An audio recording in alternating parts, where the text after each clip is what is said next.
Selamat pagi, Bapak sekalian, para penggiat dan praktisi manajemen risiko di Indonesia, dan juga para penggiat dan pembelajar untuk topik organisasi dan proses bisnis. Hari ini perkenankan saya berbagi materi presentasi yang terkait dengan organisasi, yaitu dari sudut pandang perspektif futuristic organization atau organisasi of the future. Perkenankan saya sekarang menyiapkan untuk screen sharing, Bapak. Ya.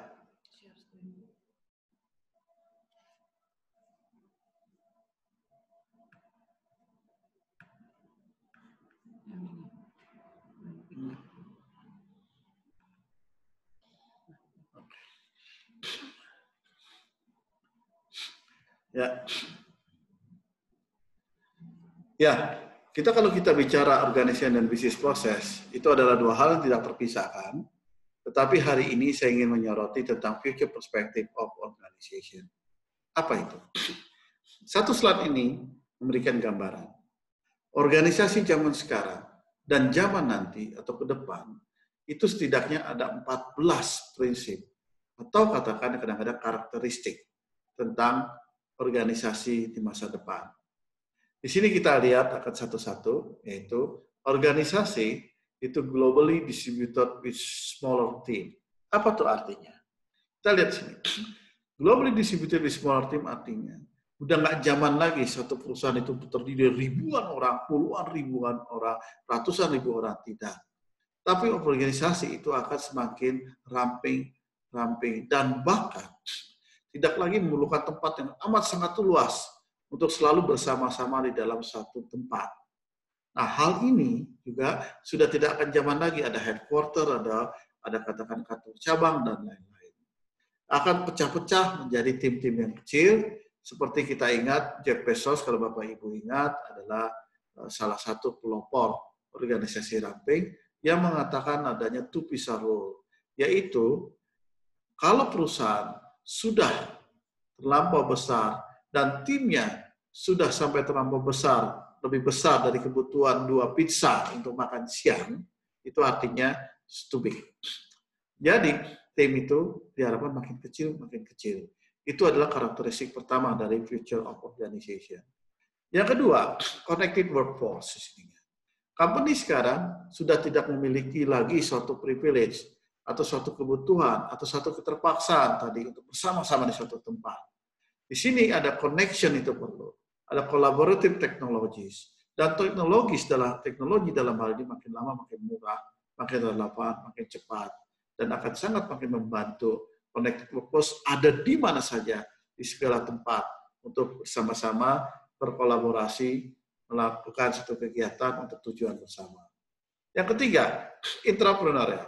Entrepreneurial artinya semangat kewirausahaan itu timbul di dalam organisasi dari orang per orang, departemen per departemen, sehingga orang akan testing ide baru, akan menjalankan eksperimen, ada proyek baru, dan begitu ada potensi dieksekut ke dalam eksekusi yang dengan waktu yang sangat cepat.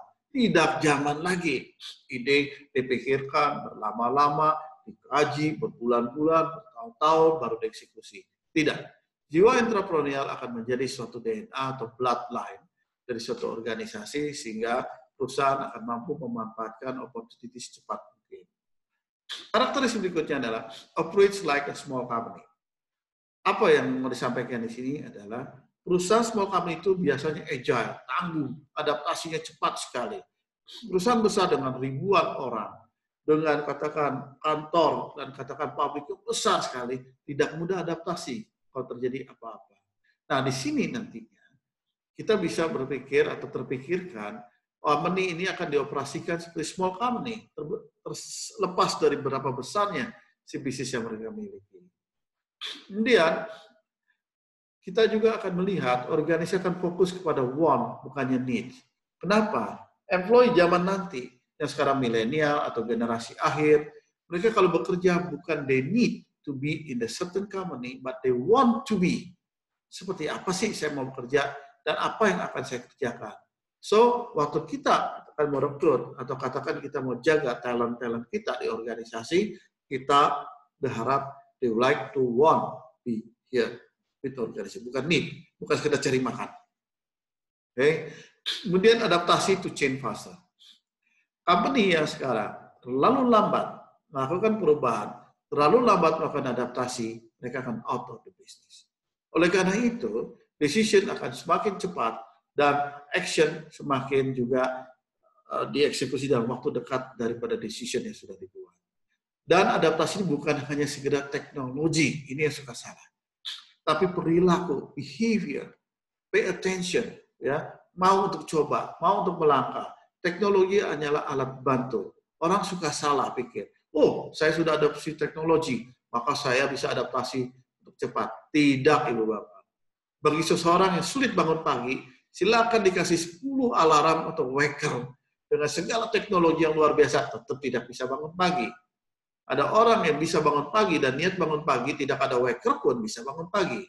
Nah, di sini kita bicara adapt to change yang makin faster, lebih banyak ke behavior dibantu dengan teknologi. Kemudian inovasi. Inovasi itu di mana-mana saja. Artinya apa? Ide bukan harus dari atas ke bawah saja, tapi bisa dari bawah ke atas, bisa dari samping juga. Dari samping ke samping, dari rekan kerja.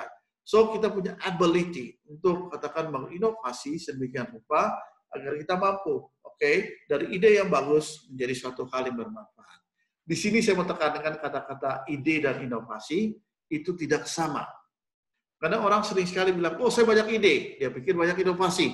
Tidak, Bapak. Ide selalu terjadi tiap waktu, tapi bagaimana proses membuat ide tadi dan mengubahnya menjadi sesuatu yang real, itulah inovasi. Kebanyakan orang gagal melakukan perubahan tadi dari ide menjadi sesuatu yang bisa diubah menjadi yang berwujud dan bisa dieksekusi dan memberikan manfaat. Nah, pertanyaannya adalah bagaimana organisasi nanti memampukan orang untuk datang dengan ide dan memberikan opportunity agar bisa mengubah ide itu menjadi sesuatu yang memang bermanfaat dan konkret. Run in the cloud. Dulu kita tidak pernah terpikirkan menaruh data, melakukan proses, dan lain-lain menggunakan cloud. Satu teknologi yang kita bisa berbagi, sharing, sehingga tidak perlu investasi sendiri. Saat ini, cloud adalah hal yang bisa kita hindarkan. Ibu Bapak dan saya dealing dengan data yang huge besar, terabyte, dan lain-lain. Tidak mungkin setiap individu organisasi melakukan investasi di teknologi itu sendiri. Too expensive, terlalu mahal. Bagaimana caranya? Pakai dengan cloud yang ada. Tapi tidak bisa kalau kita tidak mengerti apa itu cloud, apa itu hybrid cloud, apa itu private cloud, apa itu public cloud. Nah, ini hal-hal yang perlu adalah dari kita semua bahwa running the business in the cloud nggak bisa kita hindarkan. Oleh karena itu kita pahami sedalam-dalamnya. Dan kemudian ini menarik Bapak, more women in senior management role. Kita nggak akan bisa hindarkan organisasi di depan akan banyak rekognisi pada posisi-posisi senior manager di wanita, kepada wanita.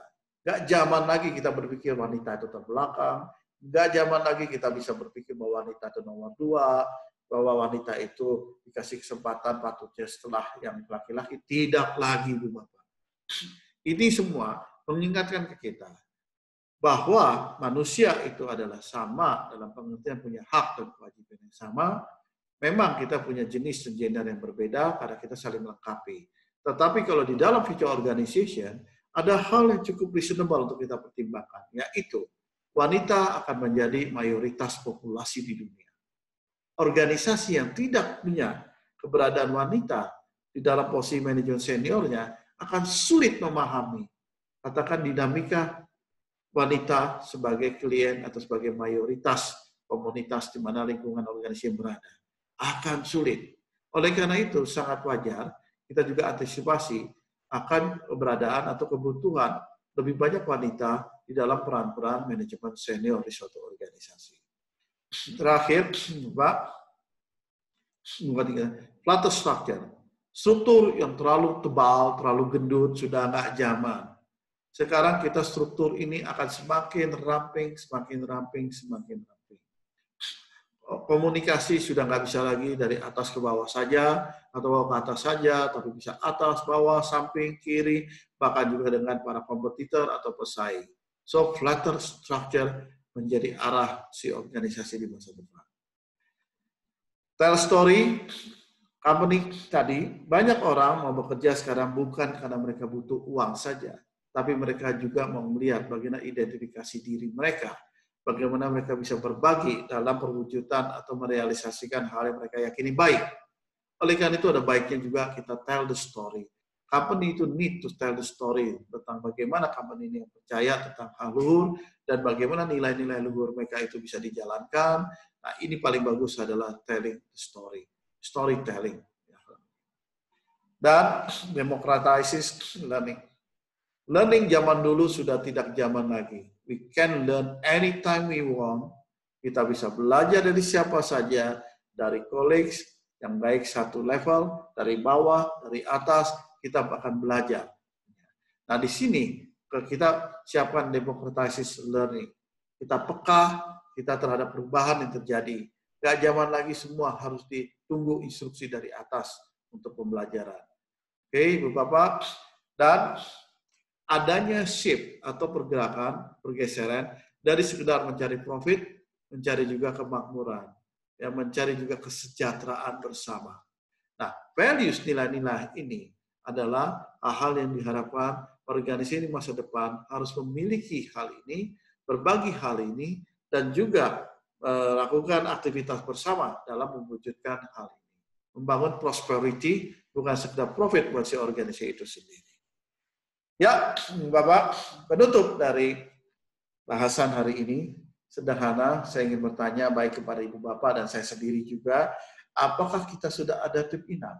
Apakah kita sudah mampu melakukan adaptasi dengan efektif, sehingga kita siap terhadap perubahan di depan, kita siap terhadap future of organization.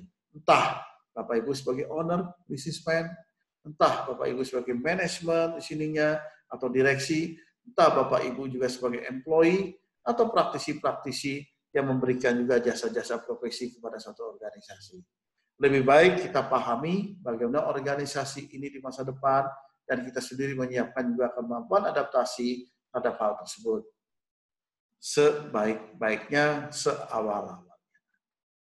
Demikian Ibu Bapak, mudah-mudahan video ini bermanfaat untuk Ibu Bapak sekalian. Sampai bertemu lagi dalam kesempatan yang lain. Terima kasih. Selamat siang menjelang sore.